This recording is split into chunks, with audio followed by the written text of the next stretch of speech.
आप सभी का हमारे YouTube चैनल जंक्शन ऑफ ज्ञान में स्वागत है। प्रीवियस वीडियो में हम लोगों ने एक्सप्रेशंस को बनाना सीखा था।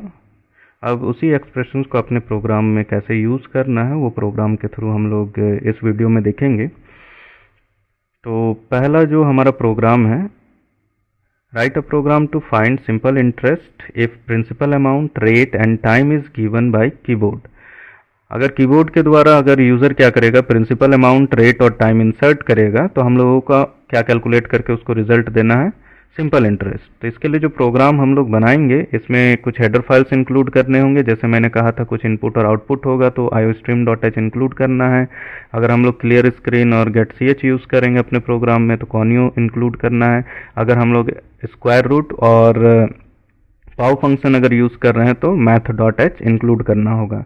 तो फिलहाल getch चूँकि मैं प्रोग्राम में यूज़ करूँगा इसलिए conio.h, और cin और cout यूज़ होगा मेरे प्रोग्राम में, इसलिए मैंने क्या यहाँ लिखा हुआ iostream.h। तो यहाँ दो हेडर फाइल्स को मैंने इंक्लूड किया है, has include iostream.h and has include conio.h। इसके बाद यहाँ लिखा हुआ है void main।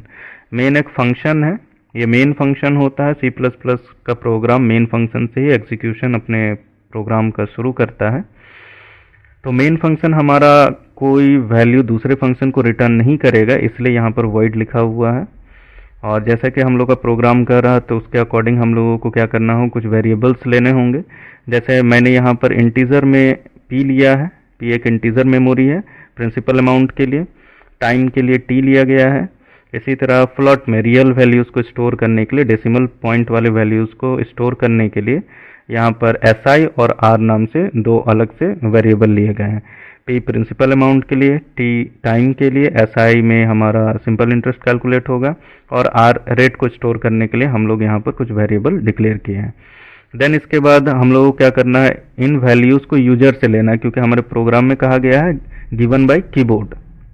तो यूजर से हम लोगों को क्या करना है, वैल्यूज़ को इनपुट कराना है। तो इसके लिए स्क्रीन पे कुछ मैसेजेस आने चाहिए। तो आउट ऑपरेटर के बाद एंटर प्रिंसिपल अमाउंट, तो ये जो मैसेज दिया हुआ वो स्क्रीन पे आएगा, और ये मैसेज स्क्रीन पे जब आएगा तो यूज़र क्या करेगा, प्रिंसिपल अमाउंट को इनपुट करेगा। तो वो जो प्रिंसिपल अमाउंट इनपुट करेगा वो किस में स्टोर होना चाहिए, p में। तो इसलिए यहाँ पर लिखा गया c in p, माने जो भी वैल्यू इस स्टेटमेंट के बाद इनपुट किया जाएगा वो p में स्टोर हो जाएगा। देन इसी तरीके से मैसेज आएगा स्क्रीन पे एंटर रेट, तो ये मैसेज देखकर यूज़र क्या करे, रेट इनपुट करेगा, और रेट को हम लोग किस पे स्टोर करना चाहते हैं, R पर, इसलिए हम लोग यहाँ लिखेंगे C in R। तो रेट हमारा स्टोर हो जाएगा मैंने R वेरिएबल में। इसके बाद सी आउट करके मैसेज दिया गया है स्क्रीन पर enter time in year. Year में हम लोगों को टाइम को क्या करना है, इनपुट करना है। तो और इसके बाद जैसे ही यूज़र क्या करेगा, इनपुट करेगा टाइम, तो वो किस में जाके स्टोर हो जाएगा, हमारा T वेरिएबल में स्टोर होगा। देन इसके बाद अब हम लोग के पास जो डिज़ायर्ड इस कैलकुलेशन को करने के लिए जितने भी रिक्वायर्ड वेरिएबल्स के वैल्यू थे वो आ गए हैं कीबोर्ड से। अब इसको कैलकुलेट करना, तो कैलकुलेट करने के लिए कल हम लोग एक्सप्रेशंस देखे तो हम लोग जानते हैं सिंपल इंटरेस्ट कैलकुलेट करने के लिए फॉर्मूला होता है PRT/100, principal amount into rate into time by 100। और ये सारे वैल्यूज़ हमारे P, R और T में क्या किए गए हैं, ऑलरेडी कीबोर्ड के द्वारा इनपुट करा लिए गए हैं। तो इसलिए हम लोग यहाँ पर लिखेंगे, एक एक्सप्रेशन बनाएंगे, और वो एक्सप्रेशन होगा SI equals to P into R into T divided by 100। तो इसमें P का वैल्यू जो भी इनपुट किया गया होगा वो, फिर R और T सारा इंटू मल्टीप्लाई होकर उसको 100 से क्या कर दिया जाएगा, डिवाइड किया जाएगा, और उसके बाद जो भी रिजल्ट हमारे पास आएगा वो स्टोर हो जाएगा हमारा SI नाम का वेरिएबल में। और SI में हमारा सिंपल इंटरेस्ट कैलकुलेट हो चुका है। अब ये सिंपल इंटरेस्ट को हम लोग स्क्रीन पे दिखाना चाहते हैं, तो SI में जो भी वैल्यू स्टोर हुआ है उसको आउट करने के लिए हम लोग सी आउट स्टेटमेंट लिखे हैं। सिंपल इंटरेस्ट हूबहू सिंपल इंटरेस्ट ही स्क्रीन पे प्रिंट होगा, लेकिन SI का यहाँ पर क्या होगा, जो भी वैल्यू यहाँ पर कैलकुलेट हुआ है वो प्रिंट हो जाएगा। उसके बाद फाइनली स्क्रीन को होल्ड करने के लिए हम लोग getch यूज़ करेंगे, और यहाँ ब्रेसेस से अपने प्रोग्राम को बंद करेंगे। तो इस प्रोग्राम का जो आउटपुट होगा वो इस तरीके से होगा। जैसे मान लीजिए कि ये जैसे ही ये लाइन एग्जीक्यूट होगा तो सबसे पहले क्या होगा, एंटर प्रिंसिपल अमाउंट ये आएगा, और यहाँ कर्सर ब्लिंक करेगा। तो जैसे ही कर्सर ब्लिंक करेगा यूज़र इस मैसेज को देखकर यहाँ कोई ना कोई वैल्यू इंसर्ट करेगा। तो मान लीजिए वो वैल्यू 1000 इंसर्ट करने के लिए 1000 लिखकर कीबोर्ड से एंटर बटन को दबा देगा। दबाने के बाद फिर से हमारा ये काम हो गया, इनपुट का काम हो गया। अब इसके बाद मैसेज क्या आएगा, एंटर रेट। तो सेकंड स्टेप में हमारा आएगा एंटर रेट। तो एंटर रेट देखते ही यूज़र क्या करेगा, कोई भी वैल्यू यहाँ पर इंसर्ट करेगा, जैसा कि यहाँ पर 8 दिखाया गया है। 8 जैसे इंटर होगा रेट में क्या आ जाएगा, 8। इसके बाद फिर मैसेज आएगा इसके लिए enter time in year. Then अब हम लोग यहाँ पर क्या करेंगे, टाइम को इंसर्ट करेंगे, जैसे 1 यहाँ इंसर्ट किया गया है, इनपुट किया गया है, टी का वैल्यू क्या हो जाएगा 1। अब इसके बाद हमारा प्रोग्राम एसआई को कैलकुलेट करेगा PRT/100 फार्मूले से, और जैसे ही कैलकुलेट होगा तो यहाँ 1000 इंटू 8 इंटू 1 डिवाइडेड बाई 100, तो यहाँ कैलकुलेट होकर 80 आएगा और ये 80 स्टोर हो जाएगा हमारा सिंपल इंटरेस्ट में। अब इसके बाद हमारा जो last statement, second last statement जो है वो बोल रहा है सी आउट सिंपल इंटरेस्ट। तो ये तो सिंपल इंटरेस्ट हमारा चूंकि कांस्टेंट है तो हूबहू स्क्रीन पर सिंपल इंटरेस्ट लिखेगा, इक्वल तक सेम होगा। और इसके बाद एसआई का जो वैल्यू कैलकुलेट हुआ, और हमारे प्रोग्राम में एसआई का जो वैल्यू कैलकुलेट होकर आया है वो 80 है, तो इसके बाद एसआई के बदले हमारा क्या प्रिंट कर देगा, उसका वैल्यू। तो यहाँ हमारे स्क्रीन पे क्या आ जाएगा 80, और इस तरीके से हमारा प्रोग्राम कंप्लीट होगा और इसका आउटपुट इस तरीके से आएगा। अब हम लोग आगे की ओर बढ़ते हैं अपने दूसरे प्रोग्राम में, और ये प्रोग्राम हमारा कह रहा है कि find the compound interest if principal amount rate time is given by keyboard. Same जो प्रीवियस क्वेश्चन हम लोग देखे थे वही है, इनपुट उसी तरीके से होगा, लेकिन यहाँ पर जो कैलकुलेशन है हमारा कंपाउंड इंटरेस्ट का कैलकुलेशन है। और कंपाउंड इंटरेस्ट कैलकुलेट करने के लिए हमारे पास जो फॉर्मूला है, सबसे पहले हम लोग को अमाउंट कैलकुलेट करना होता है, देन हम लोग क्या करेंगे, अमाउंट में से माइनस कर देंगे प्रिंसिपल अमाउंट, तो हमारा क्या निकल जाएगा, कंपाउंड इंटरेस्ट। और अमाउंट निकालने का जो फॉर्मूला होता है P bracket 1 plus R/100 to the power n, तो इस फॉर्मूले को यूज़ करना है। तो जैसा कि हम लोग इनपुट आउटपुट ऑपरेशन करना है, इसलिए iostream.h इंक्लूड करेंगे।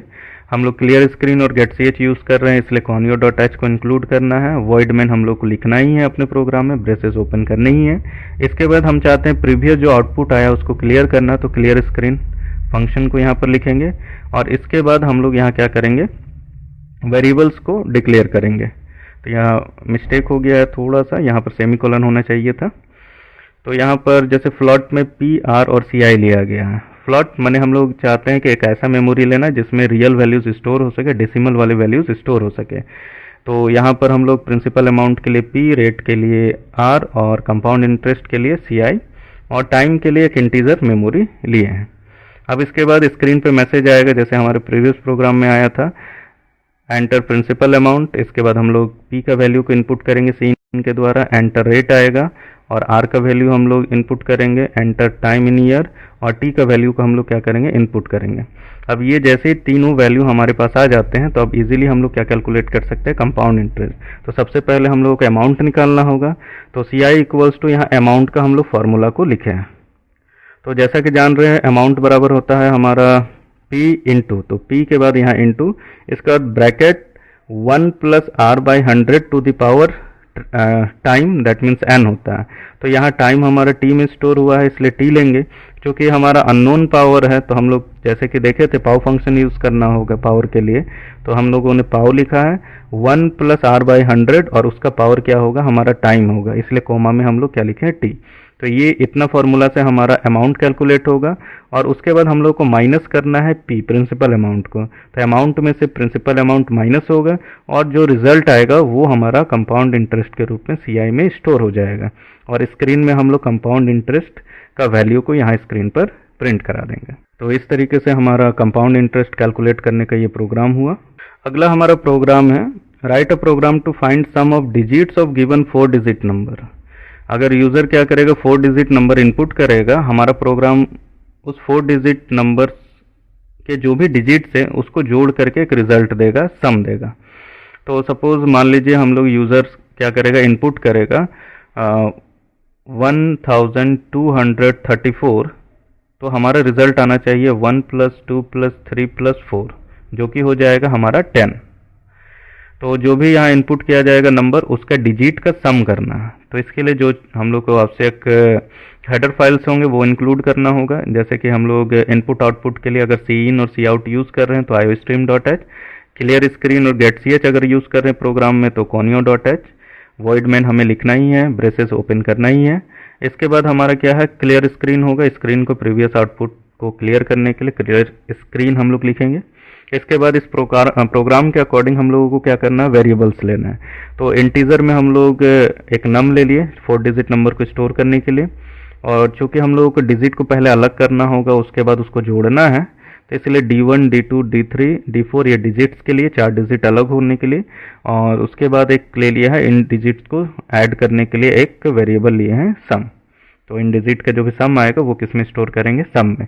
लेकिन इससे पहले हम लोगों को क्या करना है, यूजर से नंबर को इनपुट कराना। तो स्क्रीन में कुछ मैसेजेस आने चाहिए, तो एंटर 4 डिजिट नंबर, ये स्क्रीन में मैसेज आएगा सी आउट के थ्रू, और जैसे ये मैसेज यूजर देखेगा क्या करेगा, नंबर को इनपुट करेगा 4 डिजिट नंबर, और वो नंबर किस में, CN के थ्रू नम में स्टोर हो जाएगा। अब इसके बाद सपोज कीजिए कि यूजर क्या करेगा, 1 2 3 4 ये इनपुट किया, 1234। तो अगर हम लोग 10 से डिवाइड करें तो रिमाइंडर क्या बचेगा। अगर नंबर जो है 1234 उसको डिवाइड करते हैं 10 से, तो हमारा रिमाइंडर क्या बचेगा, तो ये रिमाइंडर हमारा होगा शेषफल जो है 4 बचेगा। तो ये मॉडुलस ऑपरेटर रिमाइंडर के लिए यूज होता है। तो 1 2 3 4 डिवाइडेड बाई 10, तो हमारा रिमाइंडर 4 होगा, और ये 4 किस में स्टोर हो जाएगा, हमारा D1 में स्टोर होगा। इसके बाद हम लोग देख पा रहे हैं num equals to num divided by 10। तो सबसे पहले नम का वैल्यू क्या है, 1234, इसको डिवाइड करेंगे 10 से, तो हमारे पास रिजल्ट क्या आ जाएगा, आना चाहिए 123.4। लेकिन हम लोग जानते हैं इंटीजर और इंटीजर के बीच जो भी ऑपरेशन होगा रिजल्ट क्या आएगा, इंटीजर आएगा, इसलिए हमारा 123.4 होना चाहिए था। लेकिन अब हमारा क्या रिजल्ट आ जाएगा, केवल 1234, और ये 1234 किस में स्टोर हो जाएगा, नम में। तो नम का प्रीवियस वैल्यू था 1234, लेकिन अब नया वैल्यू क्या हो गया, 123। अब इसके बाद हम लोग आगे की ओर आते हैं। इसी तरीके से D2 equals to num modulus 10। तो अब नम का जो न्यू वैल्यू है 123 है। अब फिर उसको अगर हम लोग मॉडुलस देकर 10 से डिवाइड करते हैं तो हमारा रिमाइंडर क्या आ जाएगा, 3। D1 में 4 स्टोर हुआ था, और D2 में क्या स्टोर होगा, 3। अब num equals to num divided by 10, integer divided by integer, 123 divided by 10, तो होना चाहिए था 12.3, लेकिन हम लोग जानते हैं कि integer divided by integer result integer आएगा, तो 12.3 के बदले केवल क्या आएगा, 12। अब नम में क्या स्टोर हो जाएगा, 12। फिर अगला वाला स्टेटमेंट में हमारा 2 अलग हो जाएगा डिवाइड करने से रिमाइंडर, तो ये हमारा D3 का वैल्यू 2 होगा। अब इसके बाद हमारा नया वैल्यू 12 है, तो 12 डिवाइडेड बाई 10, तो नम का वैल्यू 1 होगा, और 1 मॉडुलस अगर हम लोग 10 यूज़ कर रहे हैं, 1 मॉडुलस 10, तो हम लोग जानते हैं रिमाइंडर क्या आएगा, 1 मॉडुलस 10 का रिमाइंडर 1 आएगा, क्योंकि ये डिवाइड तो होगा नहीं, तो रिमाइंडर हमारा टोटली क्या बचेगा, 1, और ये 1 D4 में क्या हो जाएगा, स्टोर हो जाएगा। स्टोर होने के बाद हम लोग देख पा रहे हैं कि D4 में 4, D2 में 3, D3 में 2, और D4 में हमारा 1 आएगा। अब हमें क्या करना है, ये जो डिजिट्स अलग हुए हैं अब उनको क्या करना है, ऐड करना है। तो ऐड करने के लिए sum equals to D1 plus D2 plus D3 plus D4, तो सारा सम हो जाएगा जो भी डिजिट अलग हुआ है, और फाइनली इसको स्क्रीन पे हम लोग क्या करेंगे, आउट कर देंगे। Sum of digits equal to out operator के साथ सम, और सम का वैल्यू यहाँ हमारे जो भी हम लोग इनपुट लिए थे, मान के चले थे 1 2 3 4 1234 को लेकर, तो यहाँ जो सम आएगा वो हो जाएगा 10। तो इस तरीके से ये प्रोग्राम है हमारा। प्रोग्राम जो हम लोग देखने जा रहे हैं वो है, write a program to find distance between 2 points if coordinates of points are entered by keyboard. अगर 2 पॉइंट का कोऑर्डिनेट्स को कीबोर्ड के द्वारा एंटर किया जाएगा तो उनके बीच का हम लोगों को क्या करना है, डिस्टेंस फाइंड करना है। तो मान लीजिए सपोज कीजिए ए हमारा एक पॉइंट है जिसका कोऑर्डिनेट अगर हमारा क्या है, x1 और y1 है। इसी तरीके से एक पॉइंट हमारा क्या है, B है, जिसका कोऑर्डिनेट अगर दिया हुआ है हमारा x2 और y2। तो अभी हम लोग क्या करना है, इनके बीच का हम लोगों को डिस्टेंस फाइंड करना है, इन दोनों पॉइंट के बीच का distance according to our program. तो इसके लिए हम लोग क्या करेंगे, तो सबसे पहले जैसे जानते हैं हम लोगों को इनपुट कराना है x1 y1 और x2 y2 का वैल्यू, इसको एक वेरिएबल में स्टोर करके रखेंगे। और इसके बाद हम लोग जो भी डिजायर्ड फार्मूला है डिस्टेंस निकालने का वो यूज़ करेंगे, जो कि है अगर बीच का डिस्टेंस हम लोग फाइंड करना चाहते हैं तो ये होगा A B equals to root under x2 minus x1 to the power 2 plus y2 minus y1 to the power 2। इस फार्मूले को हम लोगों को यूज़ करना। तो चूँकि हम लोग देख रहे हैं कि अपने प्रोग्राम में यहाँ स्क्वायर रूट आ गया है, स्क्वायर आ गया है, तो इसके लिए हम लोग को क्या इंक्लूड करना होगा, मैथ डॉट एच। ये एडिशनल हम लोग क्या करेंगे, इंक्लूड करेंगे। आईओ स्ट्रीम तो हमारा सी इन सी आउट करने के लिए है, कॉनियो जो है क्लियर स्क्रीन और गेट सी एच के लिए है, और ये मैथ डॉट एच जो हम लोग इंक्लूड किए हैं वो किसके लिए करेंगे, हम लोग स्क्वायर रूट के लिए करेंगे और ये स्क्वायर के लिए। तो सबसे पहले हम लोगों को x2, x1 और y2 और y1 हम लोगों को क्या चाहिए, वेरिएबल्स चाहिए, और डिस्टेंस कैलकुलेट करने के लिए हमारा क्या होना चाहिए, d। तो हम लोग क्या करते हैं, यहाँ पर थोड़ा सा यहाँ पर गड़बड़ी है, यहाँ पर हम लोग फ्लॉट ले लेते हैं, क्योंकि कैलकुलेट होने के बाद हमारा जो रिजल्ट है वो रियल नंबर हो सकता है, डेसिमल में हो सकता है। तो यहाँ पर हम लोग क्या लेंगे, इंट के जगह फ्लॉट ले लेते हैं। तो हम लोग वॉइड मेन लिखते हैं, उसके बाद क्लियर स्क्रीन, और फ्लॉट में रियल वैल्यूज़ को स्टोर करने के लिए हम लोग कुछ वेरिएबल लिए हैं, डिस्टेंस के लिए d और कोऑर्डिनेट्स को स्टोर करने के लिए x1, x2, y1 और y2, ये 5 वेरिएबल यहाँ पर लिए हैं। अब इसके बाद हम लोग क्या करेंगे, कोऑर्डिनेट को इनपुट कराएंगे। तो यहाँ मैसेज आएगा स्क्रीन में, enter coordinate of point a x1 and y1।